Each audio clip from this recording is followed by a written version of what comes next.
The fatal crash rate for large trucks has declined significantly during the past decade, even though the number of miles driven has increased by 36%.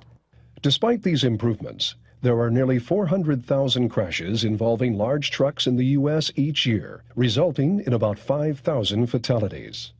Research shows that as many as 70% of those fatalities are caused by the actions of other vehicles rather than trucks. The Federal Motor Carrier Safety Administration has produced this video to teach the drivers of passenger vehicles some important survival skills: how to avoid crashes with large trucks. Trucks make up about 8% of all vehicles involved in fatal crashes. However, these crashes result in 12% of the total number of people killed on our nation's roads and highways. The disproportionate involvement of trucks in fatal crashes is a reflection of a fundamental law of physics, which is expressed by the equation kinetic energy equals 0.5 times mass times velocity. There is no way to avoid the fact that all of the kinetic energy generated by moving vehicles is dissipated in a collision by friction, heat, and the bending of nothing. The more kinetic energy in a collision, the greater the potential for injury to vehicle occupants. Trucks typically weigh 20 to 30 times as much as passenger vehicles.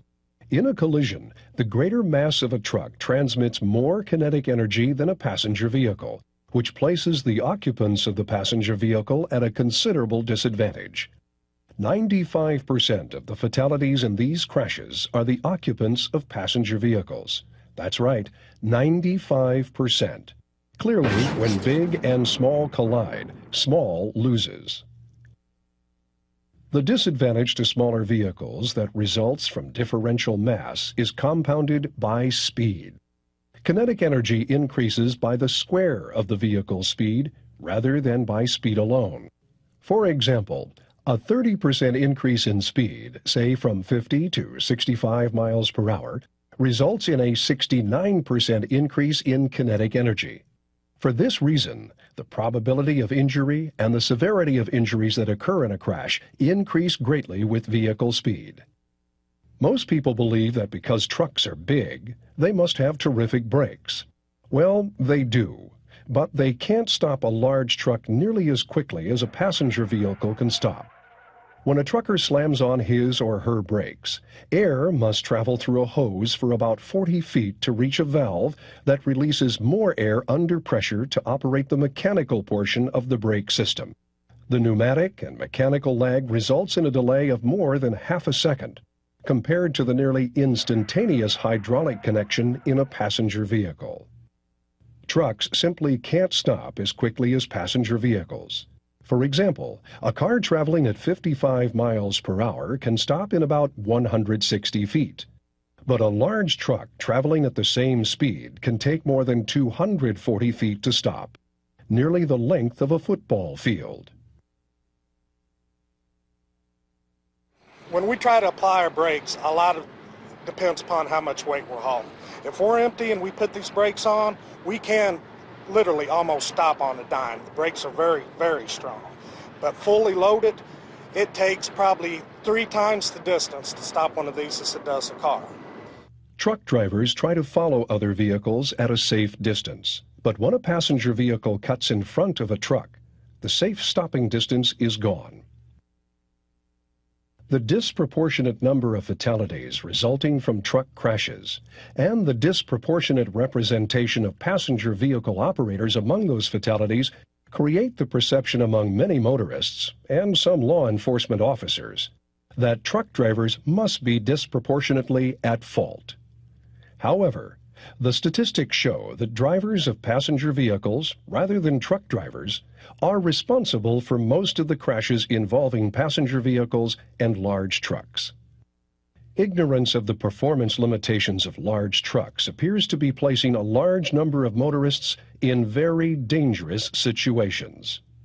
In response to this condition, the Federal Motor Carrier Safety Administration sponsored research to identify the driving behaviors that lead to collisions between passenger vehicles and large trucks.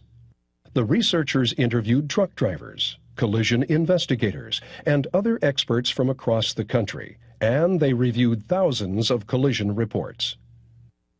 The study found 23 unsafe driving acts committed by motorists to be the primary causes of crashes between passenger vehicles and large trucks. The unsafe driving acts are presented here in 4 categories: judgment problems, speed-related behaviors, right-of-way or headway-related behaviors, and lane change or lane position problems.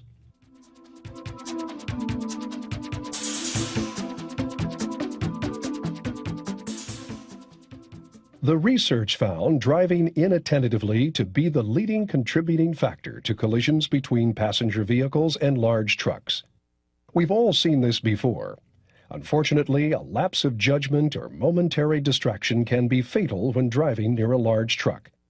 Pay attention to your driving at all times, but especially around large trucks. Failure to stop for a stop sign or light is another killer. You might have seen this example before.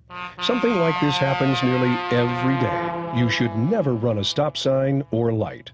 A truck might be coming.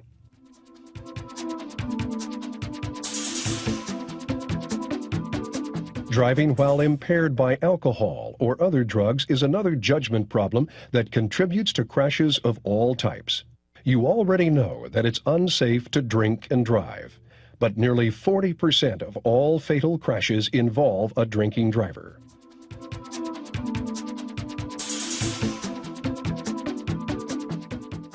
You might not know about this problem.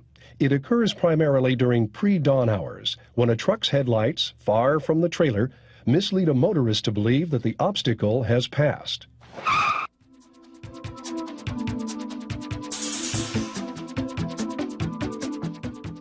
Operating at dawn or dusk without headlights also contributes to crashes between passenger vehicles and large trucks.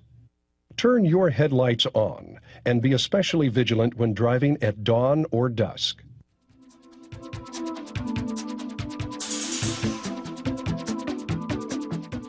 Maneuvering to the right of a truck that is making a right turn is called the right turn squeeze. A large truck can't easily turn right from the right turn lane, so they slip in on the truck's right side and either prevent it from turning if they're lucky or cause a crash if they're not. If somebody comes up on our right side, the possibility of fatality is almost guaranteed when they get crunched or pinched when the truck makes that wide turn to go around that curve, because we need the tracking room. Some folks know that a truck driver is trying to turn, but they're impatient and insist on getting through, even if it means delaying everyone else. Be patient. Don't get caught in a right turn squeeze. Crashing into the rear of a truck or trailer that's stopped or moving slowly in traffic is another way that motorists die as a result of judgment problems. The drivers were traveling too fast for the conditions. They misjudged the speed of the truck, or they looked away from the road for just a moment. Always search the road ahead when driving, and be alert for trucks and other vehicles that have slowed down or stopped in your lane.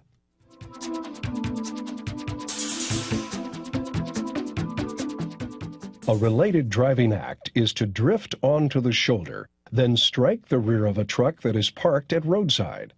This occurs mostly at night when fatigue or alcohol impairment cause a driver to think the parked truck is actually moving in the lane of traffic. Don't drink and drive, and if you are tired, pull over and rest so you don't hurt yourself or someone else.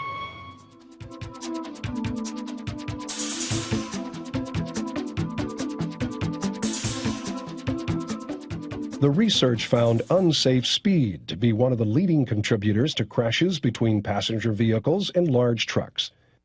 Faster vehicle speeds mean less time for a driver to react to the movements of other vehicles, including slower trucks.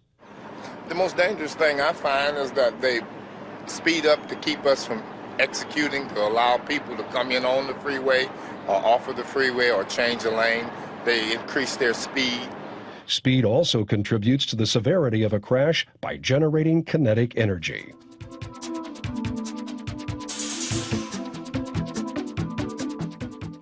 Related unsafe driving behaviors are failure to slow down in a construction zone and failure to slow down in response to environmental conditions. For example, fog, smoke, rain, or bright sunlight. It's difficult to understand why some people continue to drive at highway speeds in a construction zone with workers and trucks nearby, or when they can't see more than a few feet in front of their vehicles. Slow down in construction zones and when visibility is degraded by environmental conditions.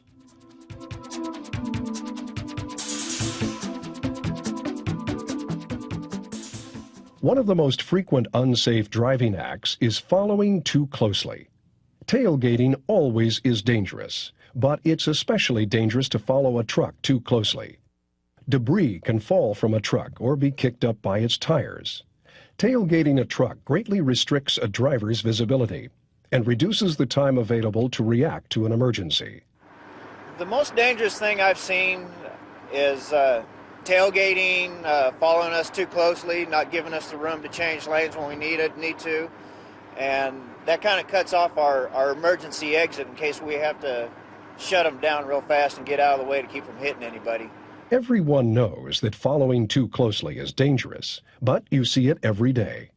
Back off. Leave yourself enough space to stop safely, especially when following a large truck.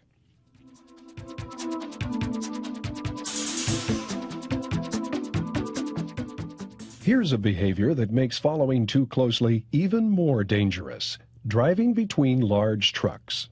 There are 3 closely related unsafe driving acts that involve a driver accepting an unsafe headway. Headway is the distance from one vehicle to another that is approaching.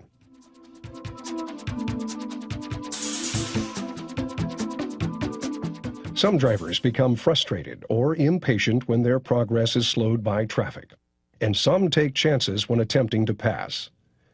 Unsafe passing usually involves passing with an insufficient headway or distance to the oncoming traffic.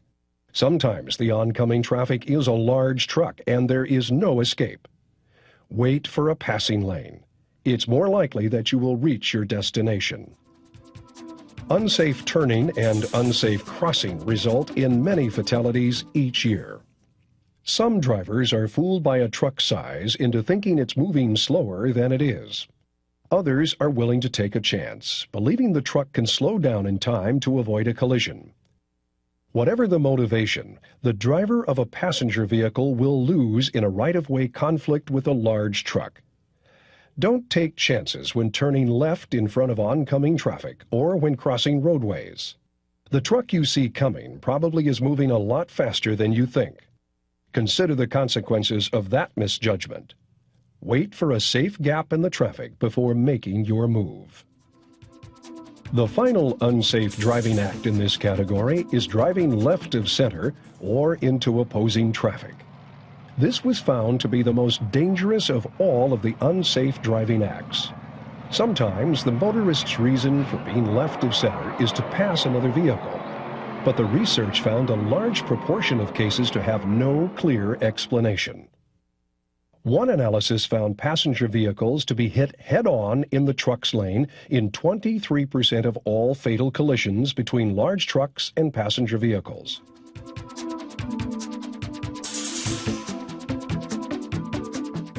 The research found several driving behaviors related to lane changes and lane position to be contributing factors in collisions between passenger vehicles and large trucks.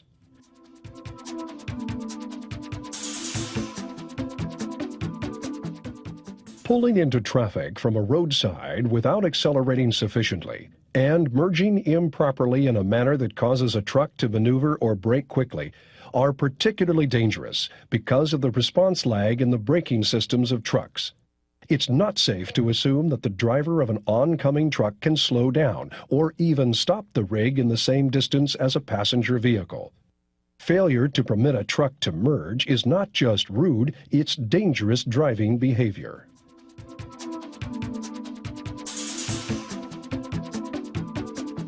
Changing lanes abruptly in front of a truck or changing lanes in front of a truck and then braking are very dangerous maneuvers.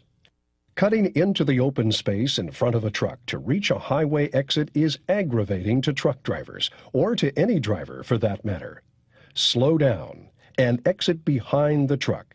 It only takes a few more seconds. One of the things that I fear most is people cutting me off. I am driving down the road and see an exit ramp, and I assume that somebody might drive up alongside me and almost take the front bumper of the truck off in order to get an exit ramp. And it terrifies me because my friends and my family are on the highway. I don't want to run over someone. I don't want to kill someone on the road.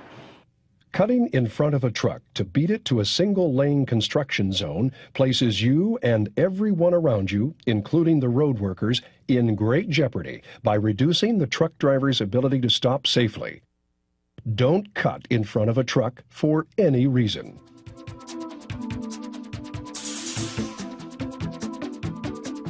Finally, one of the most unsafe things a motorist can do is to ride along in a truck driver's blind spot. The areas immediately behind and to the left and right of a truck are called the no zones, and for good reason.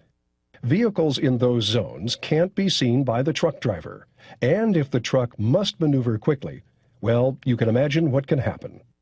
Pass the truck safely or stay several car lengths behind, but don't drive in the no zones. Nearly every possession we own and nearly all of the food we eat are transported to us, at least part of the way, by trucks. Sometimes it's difficult to appreciate what trucks do for us. But it's important for all motorists to remember that trucks are not large cars.